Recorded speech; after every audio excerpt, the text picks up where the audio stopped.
Hey everybody, welcome to the night before the exam, final one, paper 3. Woo! This will hopefully answer some of your questions that you might have, and this might be the last exam that you might sit in regarding sociology. So if it is, massive good luck, and I hope that you have found value in these. As always, please click like and subscribe if you want to, recommend it to any first year students that are doing sociology and will need some advice for next year as well. So let's get on with it. Question 1, can you clarify what is on paper 3? Of course I can. So just briefly, I've just outlined it there in front of you. So you've got crime and deviance and you've got theory and methods. So crime and deviance is split into 4 questions. You're going to have a 4 mark, a 6 mark, a 10 mark with an item, a 30 mark evaluate, and then you will move on to theory and methods where you'll have 2 questions. One will be an outline and explain and the other one will be a 20 marker. So how much time should I spend on each question? Well, just to make it easy for you, I've put it there. So for the 4 and the 6 mark question, you should be spending 15 minutes. For a 10 marker, you should be also spend 15 minutes. And for a 30 marker, you should be spending 45 minutes. Likewise, on the second section, which is the theory and methods, 15 minutes for a 10 and 30 minutes for a 20. Now, you might find that you do question 1 and 2 pretty quick, and that will earn you some valuable time to spend on these longer essay questions, of which you might want to spend a little bit of time planning your answers.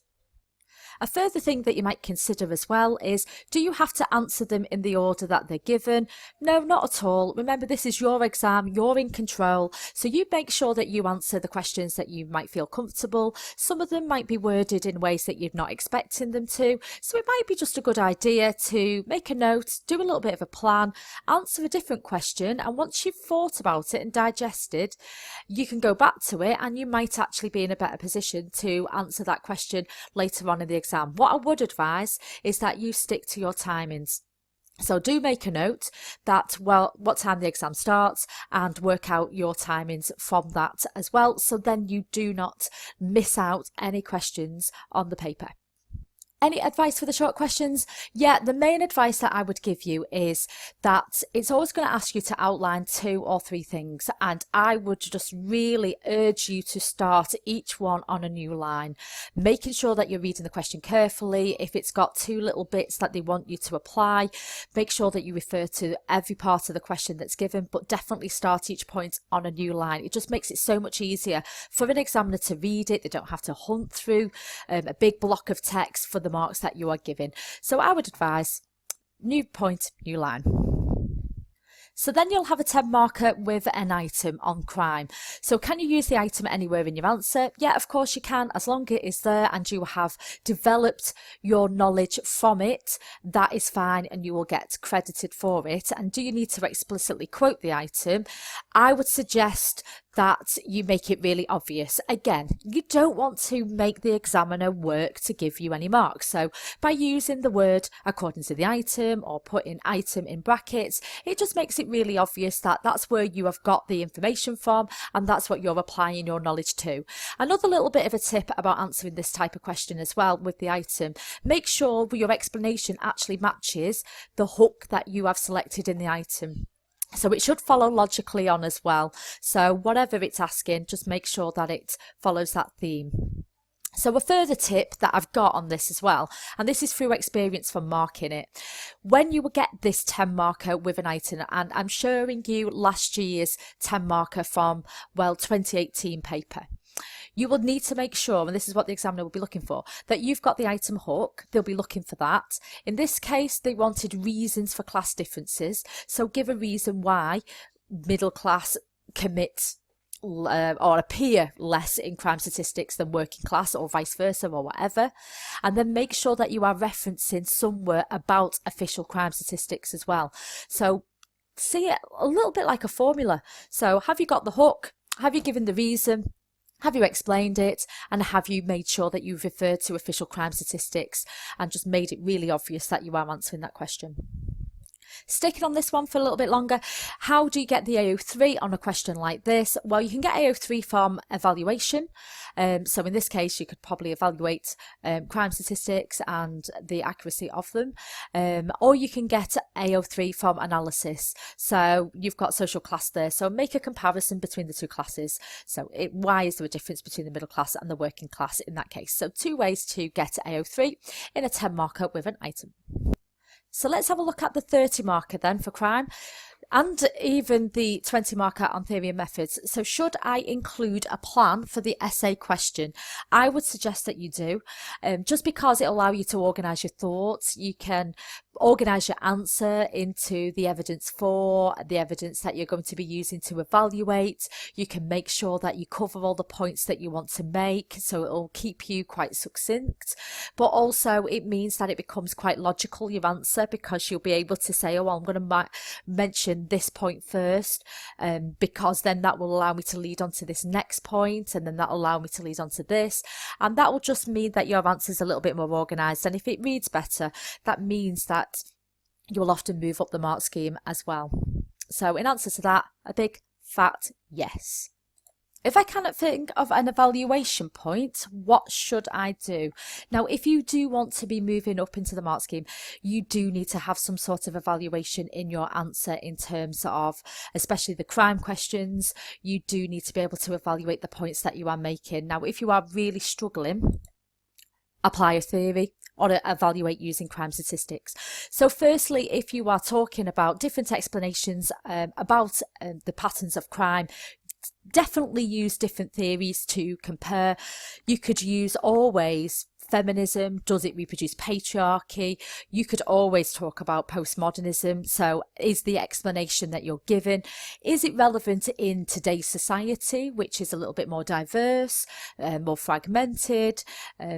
Does it apply in that sense? And you can always evaluate crime statistics. If you are looking at the patterns or the extent of crime, this is based on crime statistics, and you can always talk about the validity of crime statistics and how they might be undermined, or there might be a dark figure of crime statistics, which might then mean that whatever you're talking about might not be truly accurate, it might not be valid, and it'll give you something to write about more in an evaluative manner. What about theory and methods then? So I've talked quite a bit about crime.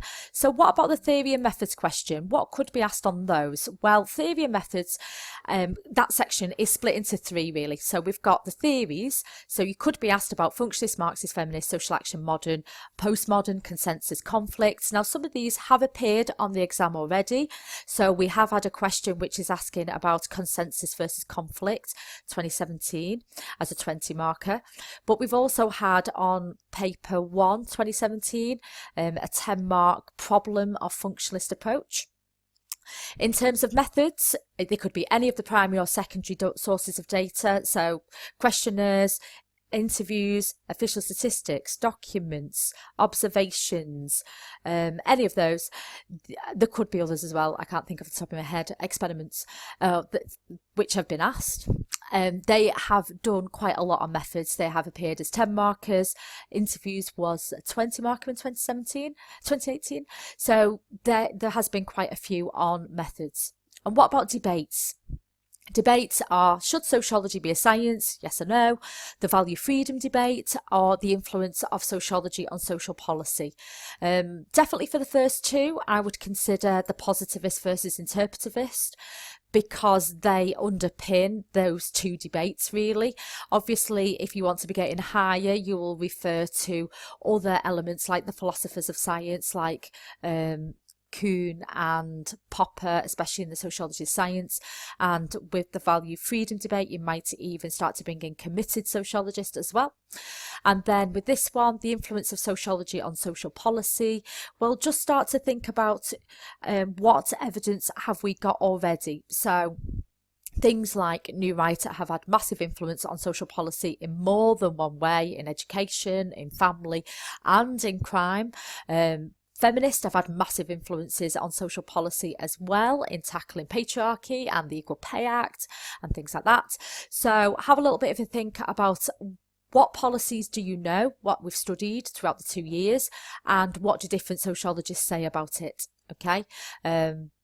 Functionalists, for example, would argue that social policies should be there to benefit everybody. So if you know your theory, you should be able to apply some of the theory to the policy. Marxism, for example, social policies reinforce capitalism in that case.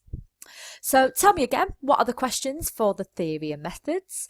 So you're going to get a 10 marker, outline and explain, and a 20 marker on evaluate the use of whatever view that you are given. Okay, what do you have to do on an outline and explain? You have to show a connection between two areas of the specification.